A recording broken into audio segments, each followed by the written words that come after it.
Hello and welcome to the Energy Connects podcast with me, Chiranjib Sengupta. Today, we are diving deep into a region that is fundamentally redefining its energy ecosystem. That's Africa.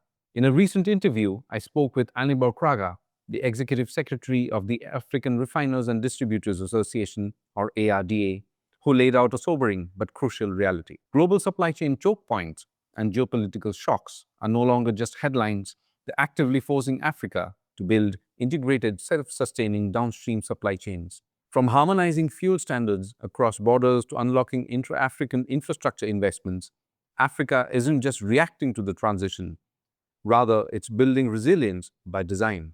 This conversation sets the perfect foundation for what's coming next month. From July 5th to 9th, global energy leaders, financiers, and policymakers will converge in Abuja, Nigeria, for the 25th annual NOG Energy Week. With Nigeria experiencing a massive energy moment, headlined by NNPC's 5-year high in crude production and major new gas agreements, the discussions Anibor starts here on cross-border collaboration and implementing solutions at scale are exactly what will dominate the main stage at NOG Energy Week. Let's get into our conversation with Anibor Kragha on how Africa is future-proofing its energy landscape. Thank you so much, Anibor, for joining us in the studio today. Thank you. Glad to be here. To start off, can you give us a quick overview of ARDA, everything that you do, and some recent milestones that you're particularly proud of? Well, thank you very much. So ARDA stands for the African Refiners and Distributors Association. We were started in 2006 as the African Refiners Association, so this is our 20th year, but we expanded our name to African Refiners and Distributors in 2017 to capture the whole downstream value chain, which is not just refining, but it also reflects independent marketers, distributors, and very importantly, regulators. So our role is to give a unified voice to all these stakeholders, promote exchange of best practices. And I like to tell folks I dress like an investment banker because my role is to promote investments in the downstream value chain. Last but not least, something that's been increasingly critical, especially today, promoting African energy security. We need to maximize refining of African crude oil in African refineries and build out the storage and distribution infrastructure to take the refineries across the continent. So the last couple of years, we've been very happy about how we've progressed and a couple of things we've done.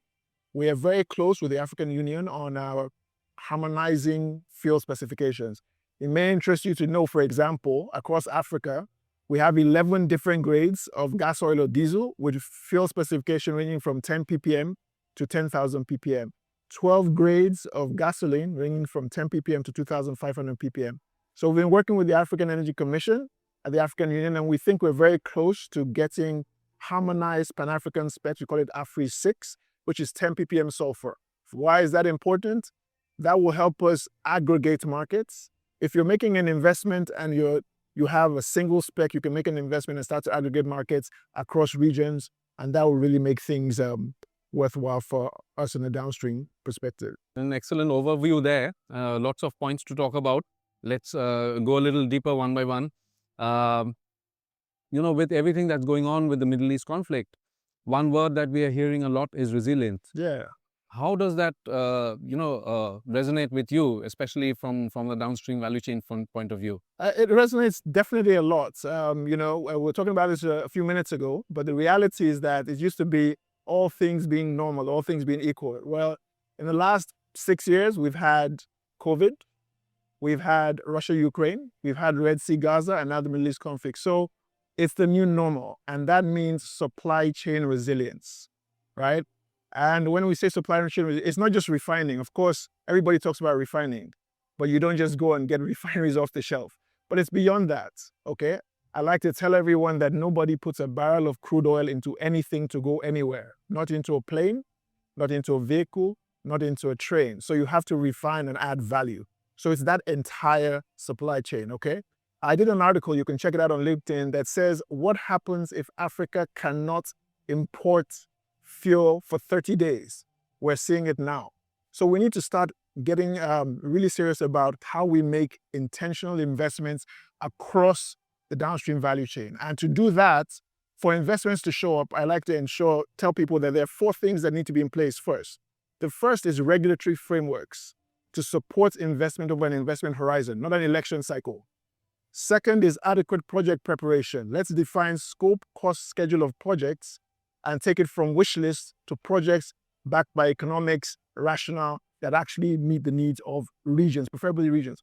The third one is, in today's world, of course, you have to have a decarbonization, ESG type story. But the fourth one is my favorite, actually. And I always ask this question. We saw it at ADIPEC and all the conferences.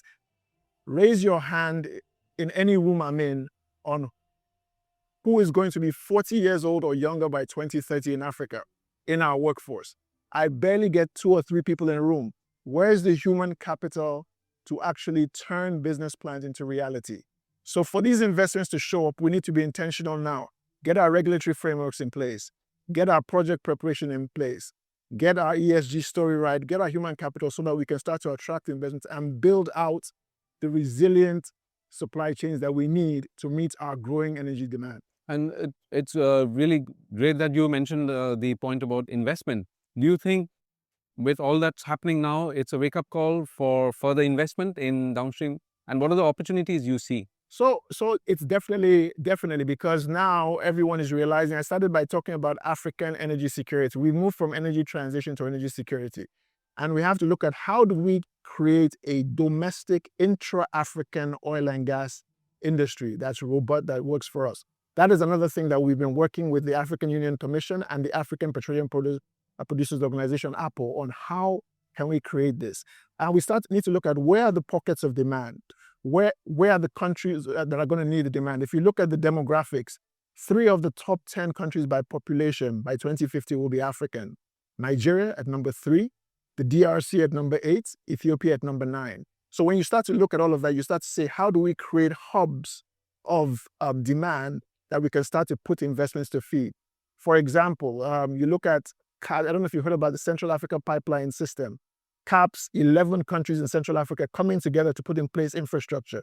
There'll be refining, there'll be pipelines, there'll be storage.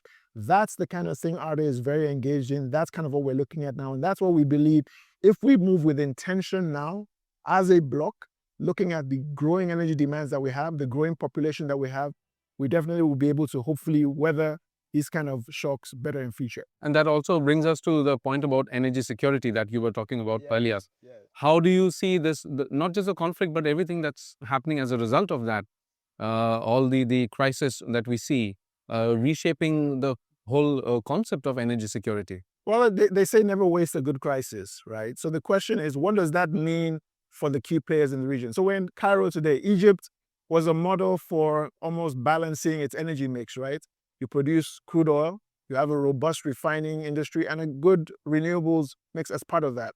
However, I think this year you're supposed to import 120 LNG cargoes, right? Primarily from the Middle East and the Mediterranean. Well, maybe it's time to start looking at places like Mozambique and other parts of Africa where you can start to build intra-African markets. If you look at the fact that everywhere from Egypt all the way around the Horn of Africa down to Southern Africa gets most of their petroleum product imports from the Middle East. We're seeing the fragility of that in today's construct. That's not to say things will not go back, but it's time to look at optionality. So let's start to look at how do we build a framework where we can start to put projects in place that we can start to say, can we produce in Africa for Africa? And that's what I think ARDA stands at the center of, and we're willing to support. We have a lot of, most of our members now are in Sub-Saharan Africa, but we are here to actually drive the North Africa, Sub-Saharan Africa integration. We believe that this is the time. The key resources, whether it's oil, gas, critical minerals, everything are in Africa. Let's come together and create frameworks to support investments across the continent. Anibor, it's been such a pleasure talking to you. Thank you so much for coming down to the Energy Connect studio. My pleasure. That was Anibor Kragha, the Executive Secretary of the African Refiners and Distributors Association, or ARDA, speaking to Energy Connect ahead of NOG Energy Week in Abuja, Nigeria in July. I hope you really enjoyed this episode. Thanks for joining us. And you can get more episodes like this and comprehensive coverage of the energy industry at energyconnects.com. Don't forget to follow us on social media and subscribe to our newsletter for regular updates. A big thank you also to our production team working behind the scenes to bring these episodes to life for you.